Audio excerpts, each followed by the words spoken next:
Munculnya teknologi baru 5G menjadi tanda akan pesatnya perkembangan teknologi di era revolusi 4.0. Melalui teknologi ini, pemirsa, dunia bisa bermimpi tentang mobil tanpa supir, robot pintar, serta virtual reality. Apakah Indonesia bisa ikut bermimpi dan mewujudkan layanan 5G di tanah air dalam waktu dekat? Siapkah infrastruktur dan regulasinya?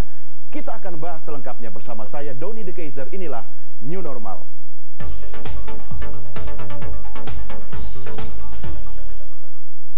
Baik pemirsa, saat ini kami sudah mengundang narasumber melalui sambungan video telekonferensi. Ada yang pertama adalah Dr. Insinyur Ismail MT, Dirjen Sumber Daya dan Perangkat Pos dan Informatika Kementerian Komunikasi dan Informatika Republik Indonesia. Ada juga Marwan O. Ba'asyir, Sekjen Asosiasi Penyelenggara Telekomunikasi Seluruh Indonesia atau ATSI, dan juga Heru Sutadi, Direktur Eksekutif ICT Institute. Selamat bergabung Bapak-Bapak sekalian, semoga sehat selalu ya Pak ya. Saya ke Pak Dirjen dulu yang pertama, Pak Ismail, nomor 1, saya suka sama jaketnya ya. Kalau Bapak ada stok lebih, saya XL Pak ya. Pak Dirjen, ini kita bicara soal 5G Pak. 4G aja sepertinya masih sempat kita diskusikan beberapa waktu lalu, masih banyak masalahnya. Ini apa nggak overconfidence ini Pak Ismail?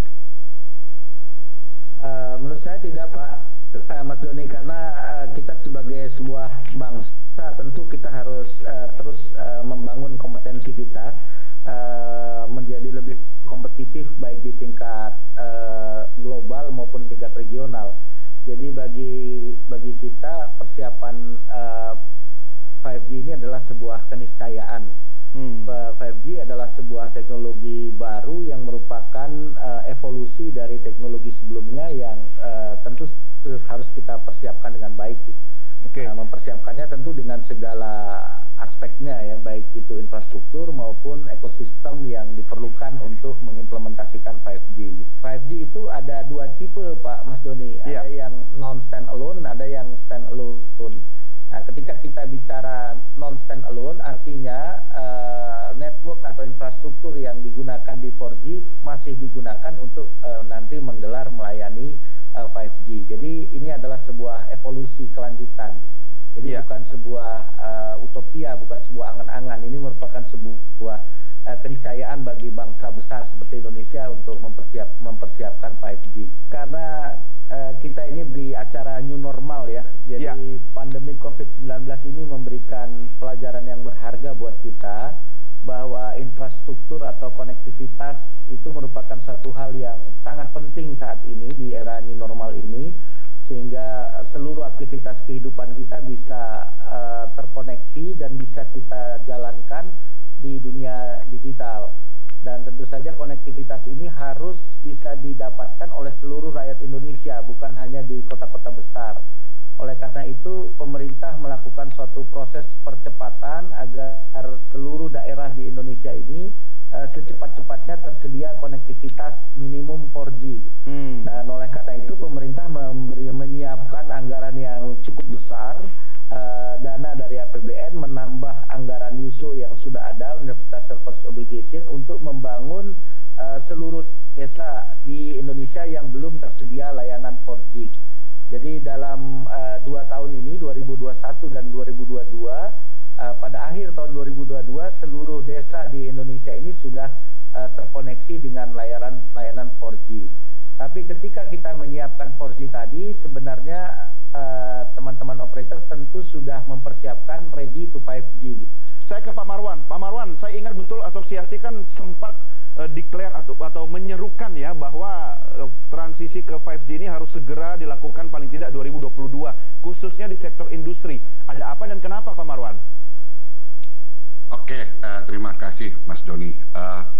Kita malah bukan hanya 2022 ya, kalau bisa malah lebih cepat. Yang disampaikan Pak Dirjen itu, ini bukan hanya bermimpi, harus bermimpi. Harus bermimpi menurut saya. Karena memang evolusi teknologi tidak bisa kita hindari. Bangsa ini harus menjadi bangsa yang kompetitif. Teknologi salah satunya.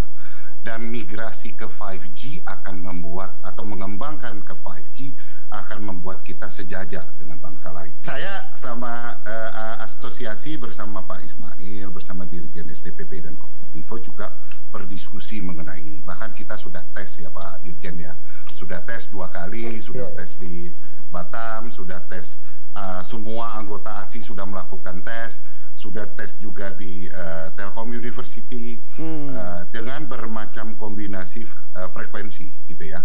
Kita juga sudah melakukan demo saat Asian Games kemarin gitu ya, baik di GBK, di Kota Tua, di banyak tempat yang sudah dilakukan. Dan saya rasa memang Mas Doni, kenapa ini mesti cepat ya, karena kita ingin bisa berkompetisi dengan global dan regional. Per November 2020 ya, sudah ada 144 network di dunia yang berjalan launch 5G di 61 negara. Jadi memang kalau ditanya apakah ini kenapa kita duluan, enggak, ini udah banyak negara yang jalan gitu ya. Kita sudah ada sekarang 580 device 5G ready di ekosistem. Kalau di 4G dulu device-nya running pertama kali launching di medium high end, sekarang itu para OEM ini merubah strategi, dia menggunakan medium low end. Jadi 5G memang dipersiapkan untuk seluruh masyarakat. Bukan cuma industri ya, semua sektor ya? Bukan cuma industri, bukan cuma high end ke atas, tapi sudah mereka masuk device itu di low end medium, medium ke bawah. Kalau dulu di 4G medium ke atas. Makanya kalau dilihat beberapa OEM baru menyatakan kemarin yang launching di akhir tahun ya, kalau dilihat, dia bilang, oh ya saya bekerja di frekuensi 3,5 mm wave, sudah mulai berjalan Mas. Jadi memang in term of device sudah ready. Kita memang mensupport Pak Kominfo, Pak Dirjen khususnya, supaya memang mencari jalan bagaimana, apakah langsung nasional, apa bertahap, ini masih mendiskusikan dengan Pak Ismail. Oke. Pak Heru, ini ada juga orang-orang yang di luar sana yang agak nyinyir gitu kan, mengatakan bahwa sebenarnya Indonesia belum siap 5G. Ya segala persoalan lah, seperti yang tadi kita sempat singgung soal infrastruktur, ya kan, regulasi dan sebagainya. Kalau Pak Heru sendiri melihat kita posisinya di mana? Siap tidak siap kan tetap harus siap kan Pak? Ya betul, jadi tadi disampaikan Pak Dirjen, Pak Dr. Ismail, memang ada beberapa kebutuhan akan 5G. Tadi kita bicara ini sebuah keniscayaan, karena dari teknologi 1G, 2G, 3G, 4G, sekarang yang bergerak ke arah 5G. Jadi ini merupakan sebuah evolusi gitu ya. Dan kalau kita lihat memang di masa pandemi ini terjadi satu perubahan nih.